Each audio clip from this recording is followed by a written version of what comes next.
Board class 7 geography अध्याय 4 वायुमंडल एवं इसका संगठन। वायुमंडल पृथ्वी के चारों ओर स्थित वायु का घेरा जो पृथ्वी के गुरुत्वाकर्षण शक्ति के कारण इसे जुड़ा हुआ है।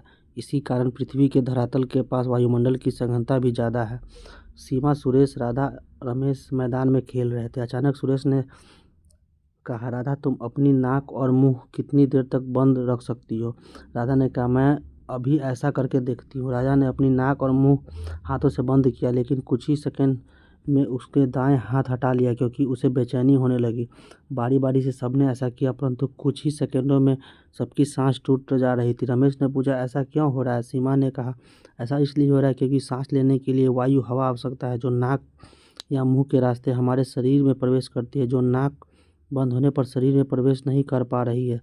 राधा ने कहा, क्या हवा सभी जगह है? राधा ने बताया, मेरी दादी जब ऊंचे पहाड़ों पर घूमने गई थी तो उन्होंने बताया कि ऊपर पहुंचने पर सांस लेने में उन्हें दिक्कत हो रही थी।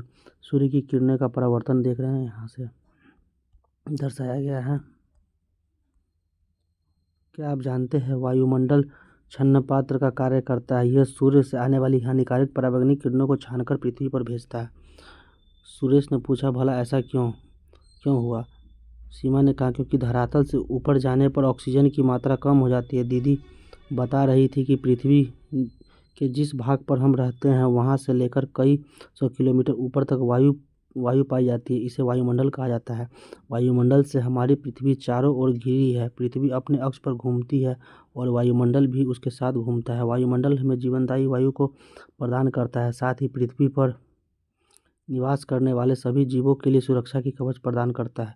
रमेश ने कहा, मैंने पढ़ा है कि जब सूर्य की किरणें पृथ्वी पर आती है तो इसका कुछ भाग ही पृथ्वी पर पहुंच पाता है। यदि वायुमंडल नहीं होता तो सूर्य की हानिकारक किरणें पृथ्वी पर न पहुंच जाती, जिससे पृथ्वी का तापमान इतना अधिक हो जाता है कि यहाँ रहना भी मुश्किल हो जाता है। वायुमंडल से पृथ्वी पर पहुँचने वाली किरणें को धरातल ग्रहण कर कुछ ही किरणों को पुनः परिवर्तित कर लौटने लगते हैं। जब वायुमंडल उनमें से कुछ किरणों को पृथ्वी पर रोक देता है। वायुमंडल के कारण ही पृथ्वी पर परावर्तित किरणें पुनः अंतरिक्ष में लौटने के अधिक समय लगता है, जिससे पृथ्वी के तापमान को रहने योग्य बनाता है। अगर ये किरणें पृथ्वी से परिवर्तन होकर अंतरिक्ष में लौट जाती है तो पृथ्वी इतनी ठंडी हो जाती है कि सब कुछ जम जाता है। सीमा बोल उठी, मेरी दीदी कह रही थी कि जब भी आकाश में बादल होते हैं तो हमारे यहाँ तापमान अचानक बढ़ जाता है। ऐसा इसलिए होता है क्योंकि सूर्य की जो किरणें परावर्तित होकर अंतरिक्ष में जाने लगती है तो वे बादलों के कारण रुक जाती है और पुनः यह पृथ्वी पर लौट जाती है, जिससे हमारा वातावरण अपेक्षाकृत अधिक गर्म होता है। तभी राधा ने पूछा, पृथ्वी की ऊंचाई वाला भाग पर्वत पहले होता है, यह तल वाला भाग अर्थात मैदान? सुरेश बोल उठा, सूर्य की किरणें जब पृथ्वी तक पहुंचती है तो पहले पर्वत तक पहुंचती है, बाद में मैदान पर। इसलिए पहले पर्वत गर्म होना चाहिए, किंतु ऐसा नहीं है। यह वायुमंडल ऊपर नहीं बल्कि नीचे गर्म होता है।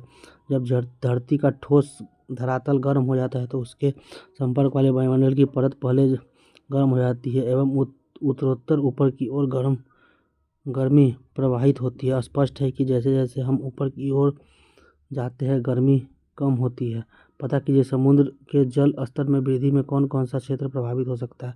कार्बन डाइऑक्साइड की बढ़ती मात्रा की क्या क्या परिणाम हो सकते हैं? वायुमंडल का संगठन। शाम घिर गई, सभी बच्चे घर की ओर जा रहे थे, तभी एक गुब्बारा वाला उधर से गुजरा। बच्चों ने गुब्बारे खरीदे। सीमा ने भी गैस वाले गुब्बारे खरीदे। उसका गुब्बारा हवा में ऊपर उड़ रहा था। रमेश ने पूछा, मैं जब गुब्बारा फुलाकर हवा में ऊपर करता हूँ तो यह ऊपर की ओर क्यों नहीं जाता? सीमा ने राधा से पूछा, राधा तुम बताओ। राधा ने कहा, मुझे पता नहीं। सुरेश बोला, मैं बताता हूँ, देखो, जब मुंह से हवा भरते हैं तो गुब्बारे में कार्बन डाइऑक्साइड गैस भर जाती है, जबकि गैस वाले गुब्बारे में हाइड्रोजन गैस भरता है। चूँकि हाइड्रोजन गैस ऑक्सीजन और कार्बन डाइऑक्साइड से हल्की है, अतः वह ऊपर की ओर उठ जाती है। राधा ने पूछा, वायुमंडल में कौन कौन सी गैस है? वायुमंडल में गैसों का यहाँ पर विवरण दिया हुआ है। नाइट्रोजन 78%, ऑक्सीजन 20%, आर्गन गैस 0.94% और कार्बन डाइऑक्साइड 0.03%, हाइड्रोजन, हीलियम और ओजोन 0.1% है और कुल मिला के टोटल 100% गैस। संघनन वह प्रक्रिया है जिसमें जलवाष्प सूक्ष्म कणों के आसपास एकत्रित होते हैं, जिससे बाद में वर्षण होता है, संघनन कहलाता है। यहाँ वाली वायुमंडल में कई गैसें उपस्थित होती है, जिसमें नाइट्रोजन की मात्रा सर्वाधिक 78.03% है, जबकि ऑक्सीजन 20.0 9% है। इसके अतिरिक्त carbon dioxide, helium, ozone, argon एवं हाइड्रोजन भी वायुमंडल में पाए जाते हैं। इसके अलावा सूक्ष्म धूलकण पाए जाते हैं जो संघनन प्रक्रिया में महत्वपूर्ण भूमिका निभाते हैं। वातावरण में इन गैसों का प्रभाव नजर आता है।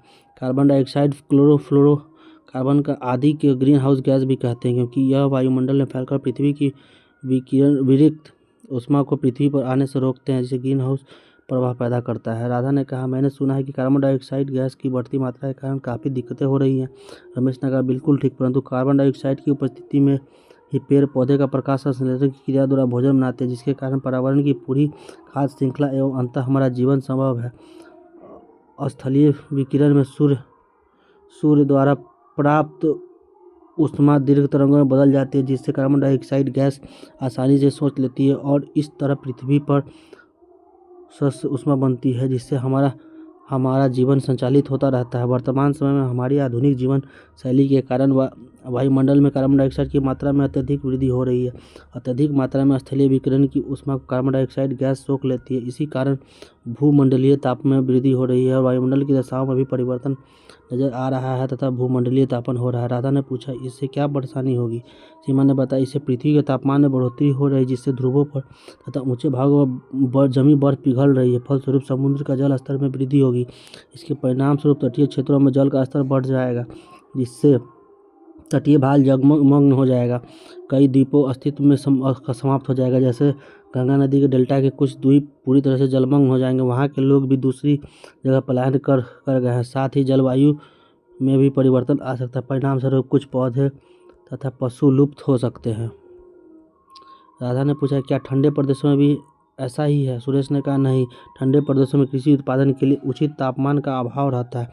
ऐसी स्थिति में वहाँ के लोग कांच या प्लास्टिक की पारदर्शी शीट के ऐसे घर बनाते हैं जिसमें सूर्य की किरणें प्रवेश तो कर जाती है परंतु बाहर नहीं निकल पाती। यह ग्रीन हाउस कहलाती है। इस प्रकार घर के तापमान में वृद्धि हो जाती है, जो सब्जी के उत्पादन के लिए उपयोगी होती है। वायुमंडल की संरचना। रमेश ने पूछा, क्या वायुमंडल की सतह के ऊपर कोई परत है? सीमा बोली, हाँ, पृथ्वी की सतह से करीब 1000 किलोमीटर की ऊंचाई पर वायुमंडल का विस्तार पाया जाता है। ऊंचाई के साथ साथ वायुमंडल के तापमान एवं दाब में बदलाव होता है। इस बदलाव के आधार पर वायुमंडल को 5 परतों में बांटा गया: क्षोभ मंडल, समताप मंडल, मध्य मंडल, बाह्य मंडल और बड़ी मंडल। यहाँ पे दर्शाया गया है वायुमंडल की परतों को।